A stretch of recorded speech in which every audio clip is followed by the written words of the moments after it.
Welcome to நர்பவி சமையல். இன்னைக்கு நம்ம இந்த இதில் பார்க்க போகிறது என்ன அப்படின்னா, ஒரு ரொம்ப சிம்பிளான ஒரு பொட்டேட்டோ ஃப்ரை. இந்த பொட்டேட்டோ ஃப்ரை எல்லாத்துக்கூடையுமே நீங்கள் வச்சு நீங்கள் சாப்பிடலாம். நீங்கள் லைக் ரைஸ் கூட வச்சு சாப்பிடலாம், சப்பாத்திக்கு, பூரிக்கு, எதுக்கு வேணால் நீங்கள் வச்சு நீங்கள் சாப்பிடலாம். நீங்கள் இது எப்படி செய்யலான்னு இப்போ பார்த்துடலாம். இதுக்கு உங்களுக்கு தேவையான பொருட்கள்: பெரிய உருளைக்கிழங்கு, நீங்கள் அதை குட்டி க்யூப்ஸாகவும் நீங்கள் கட் பண்ணிக்கலாம், இல்லை பெரிய பெரிய க்யூப்ஸாகவும் நீங்கள் கட் பண்ணிக்கலாம்.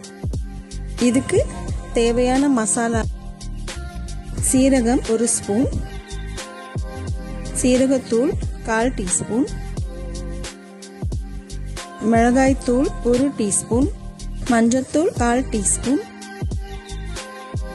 பெருங்காயத்தூள் 1/4 டீஸ்பூன், கரம் மசாலா 1 டீஸ்பூன், கருவேப்பிலை 1 கொத்து, இஞ்சி பூண்டு விழுது 1 table spoon, kasuri methi 1 teaspoon, எண்ணெய் 4 டேபிள் ஸ்பூன்.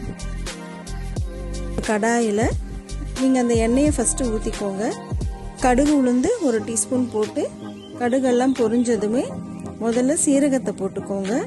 அதுக்கப்புறம் கருவேப்பிலையை போடுங்க. போட்டுட்டு 1 நிமிஷம் நல்லா வதக்கிக்கோங்க.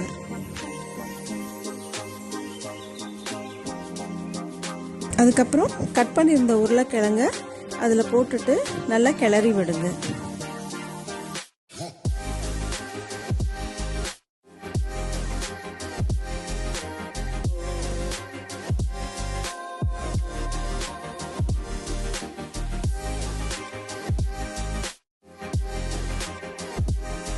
இப்போ மஞ்சத்தூள் சேர்த்திக்கோங்க.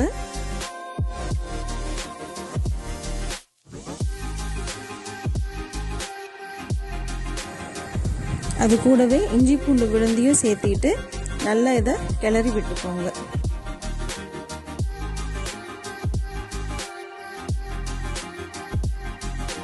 அந்த இஞ்சி பூண்டு விழுந்து எல்லாத்துலேயும் ஒட்டுற மாதிரி நல்லா ஃபுல்லாக நல்லா கிளறி விட்டுக்கோங்க.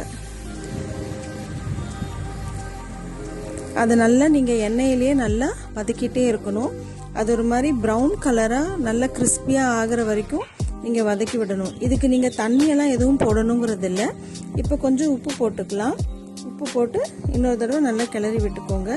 அதுக்கப்புறம் பாக்கி இருக்கிற எல்லா மசாலாவையுமே போட்டுக்கோங்க. கரம் மசாலா, மிளகாய்த்தூள், அதுக்கப்புறம் பெருங்காயத்தூள், இது எல்லாத்தையும் போட்டு நல்லா கிளறி விட்டுக்கோங்க. இந்த ஸ்டேஜ்லேயும் உங்களுக்கு உருளைக்கிழங்கு நல்லா வெந்து வந்திருக்கும்.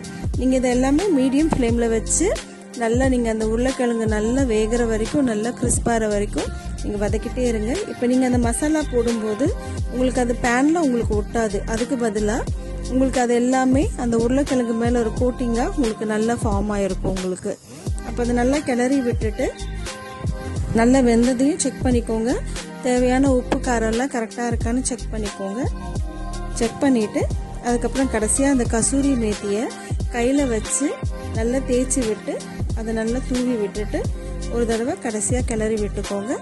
உங்களோட பொட்டேட்டோ ஃப்ரை வந்து இப்போ ரெடி ஆயிடுச்சு. இந்த வீடியோ உங்களுக்கு பிடிச்சிருந்ததுன்னா லைக் பண்ணுங்கள், ஷேர் பண்ணுங்கள், சப்ஸ்கிரைப் பண்ணுங்கள். நன்றி.